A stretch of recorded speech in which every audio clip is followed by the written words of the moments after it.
उत्तर प्रदेश में जारी सियासी जंग के बीच रूस और यूक्रेन के बीच भी जबरदस्त जंग छिड़ गई, जिसकी वजह से देश के प्रधानमंत्री नरेंद्र मोदी ने एक तरफ जहां अपनी पार्टी के लिए धुआंधार चुनाव प्रचार कर रहे थे, तो वहीं दूसरी तरफ यूक्रेन में फंसे भारतीयों को बचाने के लिए ऑपरेशन गंगा भी चला रहे थे। और आज उसी ऑपरेशन गंगा के तहत वाराणसी की बेटी कृतिका भी युद्धग्रस्त यूक्रेन से कुछ ही दिनों पहले भारत आई और आते ही उन्हें 7 मार्च को वोट डालने का मौका मिल गया, जिससे वो यूपी में अपनी पसंद की सरकार चुन सकें। यूक्रेन से सुरक्षित वापस आई छात्रा कृतिका ने डाला वोट। 2 दिन पहले यूक्रेन से लौटी कृतिका ने किसे दिया वोट? कृतिका की मां ने इशारों में ही बता दिया किसे दिया है वोट। वाराणसी के कैंट विधानसभा क्षेत्र की रहने वाली कृतिका सोमवार को जब वोट डालने पहुंची तो उनके साथ उनकी मां सरिता भी मौजूद थी। इसी दौरान जब 5 मार्च को लौटी बेटी के बारे में मीडिया ने उनसे बात की, उन्होंने बीजेपी सरकार का शुक्रिया अदा करने के साथ ही ये कह दिया कि आप लोग खुद समझ जाइए कि हमारा वोट किसको जाएगा। यूक्रेन से आपकी कितनी खुशी है इस बात की? बहुत खुशी है। जब से वो यूक्रेन में लड़ाई पहली मिसाइल गिरी उस दिन से हम लोग का खाना पीना बंद। अगर मेरी बेटी वहाँ एक एक दिन मौत देख रही थी तो यहाँ हम एक एक पल मर रहे थे, क्योंकि हम लोग वहाँ कुछ कर नहीं सकते थे। यहाँ से भगवान और ये जो थे हमारी सरकार, अगर वो ना होती तो हमारी बेटी आज यहाँ नहीं आती। कृतिका सिंह। मैम ये बताइए कि जो इस बार आज वोटिंग भी है उत्तर प्रदेश की सरकार का, आप लोग खुद समझ जाएंगे कहाँ जाएगा। और हम लोग यही कहना चाहेंगे सरकार से कि मैंने आज तो हम लोग न्यूज़पेपर में पढ़े हैं कि सुप्रीम कोर्ट में ये मामला गया है कि बच्चों को फिर यहाँ पर एडमिशन कराने के लिए, तो हम यही कहना चाहेंगे कि गवर्नमेंट से यही रिक्वेस्ट है कि इस पढ़ाई के मामले को बड़ी गंभीरता से ले। वोट डालने के बाद छात्रा कृतिका ने आने वाली सरकार से उम्मीद जताई कि कुछ ऐसा किया जाना चाहिए कि छात्र अपने देश में ही अपना भविष्य देखें। आप वोट डालने आए हो, आज जहन में क्या चल रहा है? यही चल रहे हैं अपने वोट डालने के एक तो अपनी रिस्पॉन्सिबिलिटी पूरी करने आई हूँ, और दूसरा कि हाँ जो भी गवर्नमेंट आया है, और प्रधानमंत्री से यही चाहूँगी कि वो हमारे उसके लिए हमारे जो स्टूडेंट्स हैं यूक्रेन के, उनके लिए, और जो बाहर स्टूडेंट्स जाते हैं उनके लिए कुछ यहाँ पे ऐसा करे कि वो अपना भविष्य अपने देश में ही। यूक्रेन से लौटी छात्रा का यह परिवार बता रहा है कि उन्हें मोदी योगी सरकार पर कितना भरोसा है।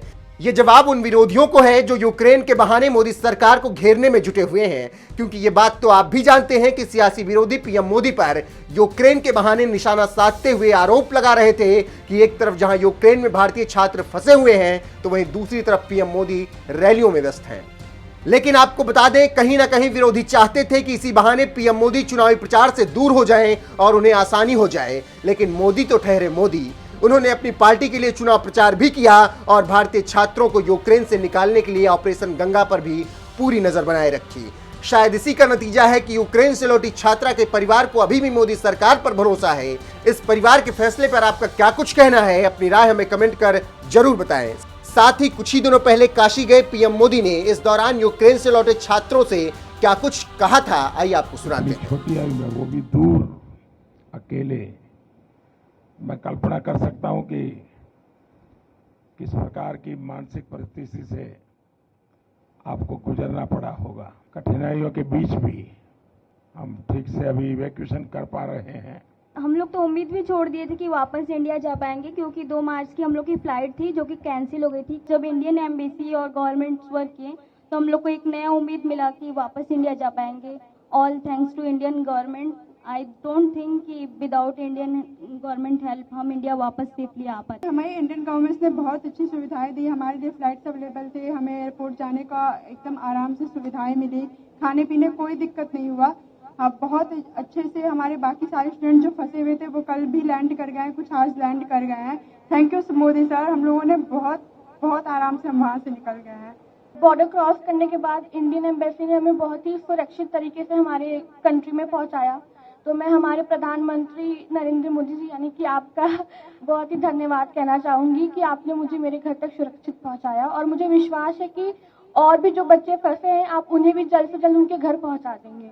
सर 24 तारीख को जब अटैक हुआ तो हमें लगा था कि हम यहाँ से अपने देश वापस नहीं जा पाएंगे। और सर 2 रात हम ऐसे गुजारे जैसे लगा है कि हम मौत को कितने करीब से देख चुके हैं।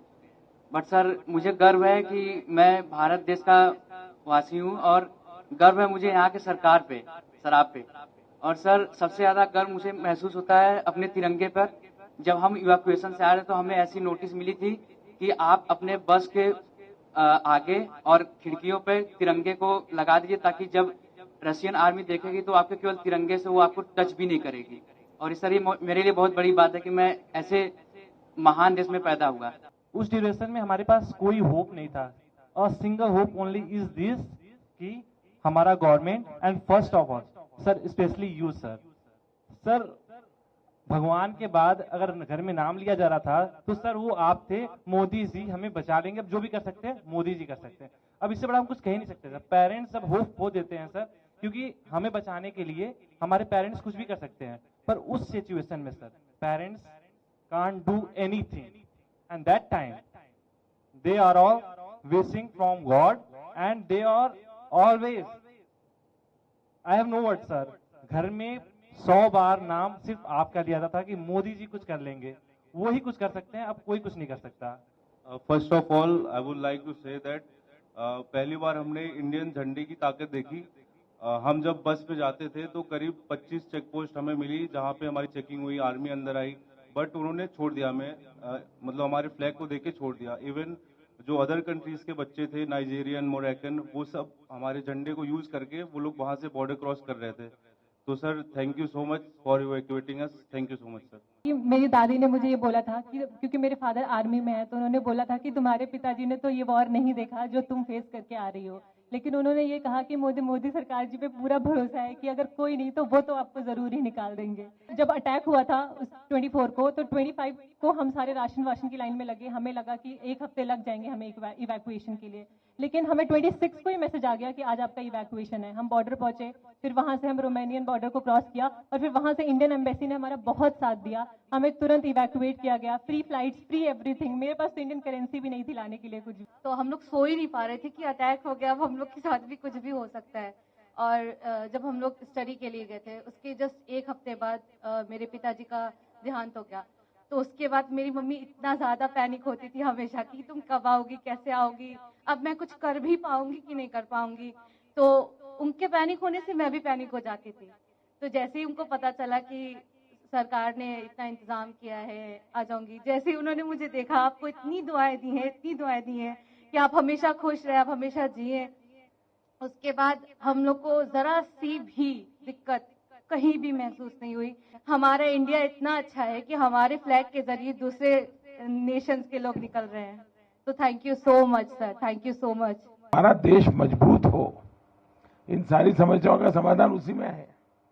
उसी प्रकार से मैं तो अभी भी मानता हूं कि अगर देश में पहले से मेडिकल एजुकेशन की नीतियां सही होती तो आप लोगों को बाहर नहीं जाना पड़ता। कौन माँ बाप चाहते कि इस छोटी उम्र में अकेले भेजते? कोई माँ बाप नहीं चाहता। लेकिन हम लगे हैं। देखिए पहले करीब 300-400 के बीच में हमारे यहाँ मेडिकल कॉलेज थी, अब हम करीब 700 तक पहुंच गए हैं। हर जिले में मेडिकल कॉलेज कर रहे हैं। पहले हमारे देश में कोई 80-90 हजार के बीच में सीटें थी, अब पिछले 5 साल में हम उसको 1.5 लाख तक पहुंचा दिया है। यूपी में भी नए 2100 विद्यार्थियों के लिए सीटें बनाई हैं। यहाँ प्राइवेट मेडिकल कॉलेज भी करीब डबल हो रही है। और मेरी कोशिश है कि हर जिले में मेडिकल कॉलेज हो। जिस प्रकार की कोशिश हम कर रहे हैं तो शायद 10 साल के भीतर पिछले 70 साल में जितने डॉक्टर बने हैं उतने नए 10 साल में बन जाएंगे जी। इतना बड़ा काम हो जाएगा तो फिर बच्चों को बाहर भी नहीं जाना पड़ेगा, मजबूरियां खत्म हो जाएगी, परिवार को भी टेंशन नहीं होगा। तो मेरी ये कोशिश है। लेकिन अच्छा है, सबको ये बताइए कि भाई देश के लिए तो कुछ न कुछ करते रहना चाहिए। समाज का कर्ज कभी भूलना नहीं चाहिए। तो इस संकट के समय स्वाभाविक है, क्योंकि अगर कोई बच्चा गुस्सा भी करता है तो मैं मानता हूं ये स्वाभाविक है। भाई इतनी मुसीबत से आया है और इतनी ठंड में इतना चलना, तो ये बहुत स्वाभाविक है। अगर किसी बच्चे को, उसके माँ बाप को भी अगर गुस्सा है, इवन मेरे लिए, तो भी मेरा मत है कि उसका एक गुस्सा जायज है, जायज है। खैर, जब समझेगा, मन शांत होगा तो फिर प्यार भी करेगा। चलिए, बहुत बहुत धन्यवाद। आपके परिवार को भी मेरी बहुत शुभकामनाएं भैया।